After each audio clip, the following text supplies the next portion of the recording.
नमस्ते दोस्तों, मैं डॉक्टर विराज गीते आनंदलोक हेल्थ फाउंडेशन की ओर से आप सभी के लिए हम लाए हैं।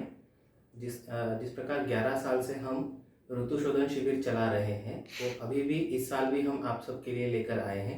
ऋतु शोधन शिविर में जिस प्रकार हम देखते हैं कि हमारे गाड़ी को रेगुलर सर्विसिंग की ज़रूरत होती है, वो चाहे चले ना चाहे चले, लेकिन पीरियडिकली अगर उसकी हम रेगुलर सर्विसिंग कराते हैं तो गाड़ी में बड़ी खराबी नहीं आती या उसके इंजन में खराबी नहीं आती है।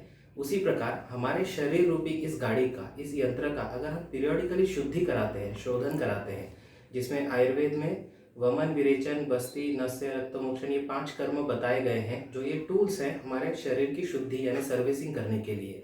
तो इन सब का हमारे यहाँ शिविर चलता है। और आप सब लोग जैसे जानते हैं, अभी वसंत ऋतु आ रहा है, तो वसंत ऋतु में वमन का शिविर हमारे यहाँ होता है, जिसे हम नाम देते हैं वासंतिक वमन शिविर।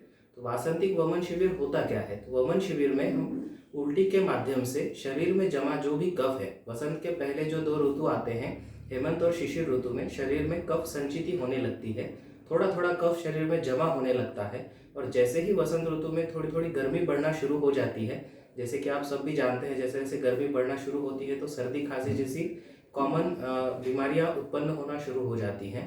और यही कफ पूरे शरीर में फैलता है और साल दर साल शरीर में जमा होते जाता है और बड़ी बड़ी बीमारियों को निमंत्रण देता है, जैसे diabetes, BP, heart disease, kidney failure जैसी बीमारियां ये काफ़ी सालों बाद शरीर में अगर पड़ा रहा तो उत्पन्न करता है।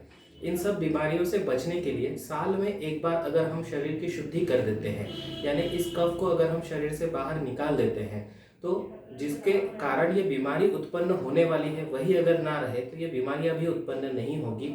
और हमारा जो शरीर है ये दीर्घ काल तक, जितना भी हमारा लाइफ स्पैन है, वो कम से कम दवाइयों से हम इसको चला सकते हैं और कम से कम हॉस्पिटलाइजेशन का हमें जो सफ़र है वो कम कर हम उसमें कर सकते हैं।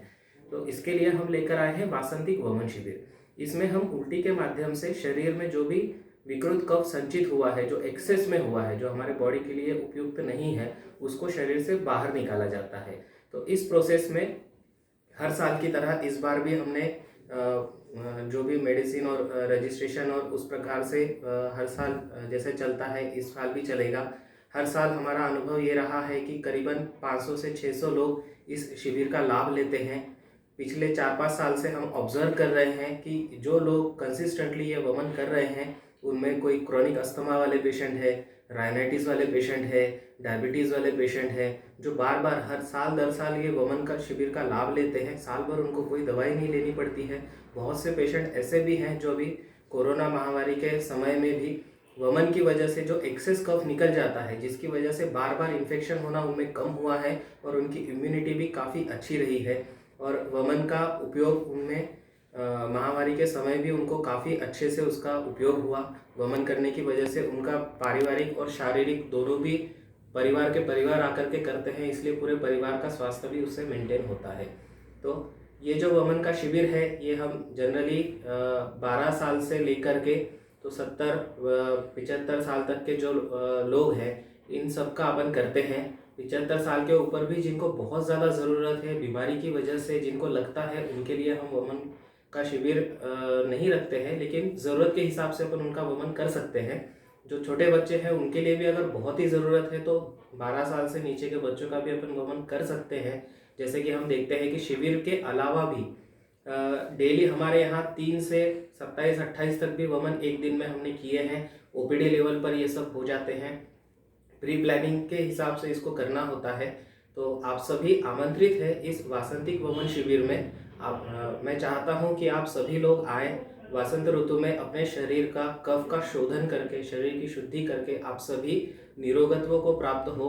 और पूरे नागपुर में जिस प्रकार हमने देखा है कि अभी एक प्रकार का क्रेज़ चला है, अभी कुछ दिन हुए हैं, मुझे काफ़ी फ़ोन भी आ रहे हैं कि सर हर साल की बार इस बार भी वमन का शिविर कब होने वाला है।